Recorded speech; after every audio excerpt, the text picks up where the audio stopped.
Silakan kalian amati gambar berikut atau kalau di dalam buku ada di halaman 86. Nah, gambar-gambar tersebut merupakan kegiatan ekonomi, yaitu produksi, distribusi, dan konsumsi. Apa itu produksi? Produksi adalah kegiatan menghasilkan barang dan jasa. Sedangkan produsen adalah pelaku kegiatan ekonomi yang menghasilkan barang dan jasa. Kemudian distribusi. Apa itu distribusi? Distribusi adalah kegiatan menyalurkan barang dan jasa dari produsen ke konsumen. Sedangkan distributor adalah pelaku kegiatan ekonomi yang menyalurkan barang atau jasa dari produsen ke konsumen. Yang selanjutnya ada konsumsi. Konsumsi adalah kegiatan menggunakan barang atau jasa.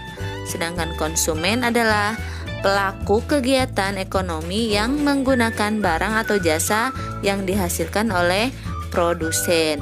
Nah, dari gambar ini ya bisa disimpulkan. Gambar yang pertama itu memproduksi buku. Kemudian supaya buku-bukunya bisa dinikmati oleh konsumen, maka didistribusikan oleh distributor ya, yaitu oleh bursa buku. Kemudian bisa dinikmati ya atau dikonsumsi oleh pelajar tersebut. Ya, pelajar tersebut disebut konsumen. Kota dengan julukan Kota Pelajar adalah Yogyakarta. Kota Yogyakarta memiliki banyak keunikan, di antaranya tempat wisata, transportasi, dan adat istiadat berupa upacara adat. Nah, tidak hanya itu ya, Kota Yogyakarta juga memiliki keunikan di bidang pendidikan karena banyak sekolah dari tingkat dasar hingga perguruan tinggi yang ada di Yogyakarta. Oleh karena itu, banyak orang dari daerah lain bahkan dari mancanegara datang ke Yogyakarta untuk belajar. Perguruan tinggi yang sangat terkenal yaitu UGM atau Universitas Gadjah Mada. Selain UGM, masih banyak lagi perguruan tinggi yang ada di Yogyakarta seperti Universitas Negeri Yogyakarta, Universitas Ahmad Dahlan, dan Universitas Muhammadiyah Yogyakarta. Karena banyak perguruan tinggi yang ada di Yogyakarta, banyak orang yang bekerja sebagai dosen atau guru. Saat ini daerah Yogyakarta dihuni banyak suku bangsa di Indonesia, antara lain suku Jawa, suku Sunda, Batak, serta etnis Tionghoa. Oleh karena itu, karakteristik pelajar yang ada di Yogyakarta juga beragam. Di sekolah, setiap pelajar harus bisa menghormati keragaman karakteristik, di antaranya mau berteman dengan anak dari daerah lain tanpa memandang agama maupun sukunya. Begitu juga saat di lingkungan tempat tinggal. Para pelajar dari berbagai daerah yang tinggal di satu lingkungan harus hidup rukun. Manusia harus hidup rukun di tengah-tengah perbedaan. Perbedaan adalah karunia Tuhan. Perbedaan merupakan sarana untuk saling mengenal. Sebagai contoh, pada saat di lingkungan tempat tinggal mengadakan kerja bakti membersihkan lingkungan, para pelajar dari berbagai daerah pun ikut serta dalam bekerja bakti. Nah, jadi soleh-soleha untuk menyikapi keragaman karakteristik yang ada di sekitar kita harus bersikap toleransi ya, dan tidak membeda-bedakan satu dengan yang lainnya. Daerah tempat tinggal penduduk di Yogyakarta juga beragam ya. Ada daerah dataran tinggi, dataran rendah, pesisir, kota, dan desa. Di Yogyakarta juga banyak dijumpai sungai. Di antaranya Sungai Opak, Sungai Code, Sungai Kuning, Sungai Progo, dan Sungai Gajah Wong. Nah, salah satu sungai di Yogyakarta yang memiliki cerita legenda adalah Sungai Gajah Wong. Silahkan kalian baca ceritanya pada halaman 91 sampai 93.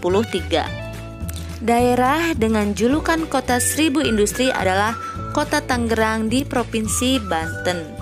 Tangerang dijuluki Kota Seribu Industri karena merupakan pusat industri di Pulau Jawa. Di Tangerang berdiri lebih dari 1.000 pabrik. Banyak perusahaan-perusahaan internasional yang memiliki pabrik di kota ini. Selain keunikan pada kegiatan ekonomi, Tangerang memiliki keunikan dari bangunan-bangunan lama yang masih berdiri sampai sekarang. Pekerjaan masyarakat yang ada di Kota Tangerang antara lain buruh pabrik, karyawan swasta, guru, wirausaha, dokter, montir, dan lain sebagainya. Nah, sedangkan di Kota Tangerang juga banyak bangunan-bangunan tua. Nah, antara lain adalah sebagai berikut. Yang pertama ada Museum Benteng Heritage, Wihara Padumuttara, Bendungan Pasar Baru, Klenteng Bun Sambio Tangerang, Prasasti Tangga Jamban. Tangerang sebagai kota industri banyak berdiri pabrik, di antaranya pabrik sepatu dan pabrik ban ya, seperti pada gambar berikut. Para pekerja pabrik disebut dengan buruh. Di suatu tempat kerja sering kita jumpai banyak pekerja dengan berbagai spesialisasinya. Sebagai contoh di rumah sakit. Di rumah sakit ada dokter, perawat, ahli gizi, satpam, supir, dan juru masak. Demikian juga spesialisasi pekerjaan di sekolah. Di sekolah ada pekerja sebagai guru, petugas perpustakaan, satpam, dan tukang kebun atau orang-orang yang membersihkan sekolah. Pekerja dan pekerjaan pada suatu tempat kerja tentunya beragam, bukan hanya pekerja dan pekerjaan. Siswa di sebuah sekolah tentu juga beragam. Ada siswa yang suka berolahraga, ada siswa yang suka menari, ada siswa yang suka sains, ada siswa yang suka menggambar, ada anak yang suka membaca, dan masih banyak lagi. Setiap siswa juga mempunyai karakter yang berbeda. Ada anak yang pemalu, ada anak yang pendiam, ada anak yang berani, dan masih banyak lagi. Keragaman siswa pada suatu sekolah hendaknya disikapi secara positif ya oleh kita.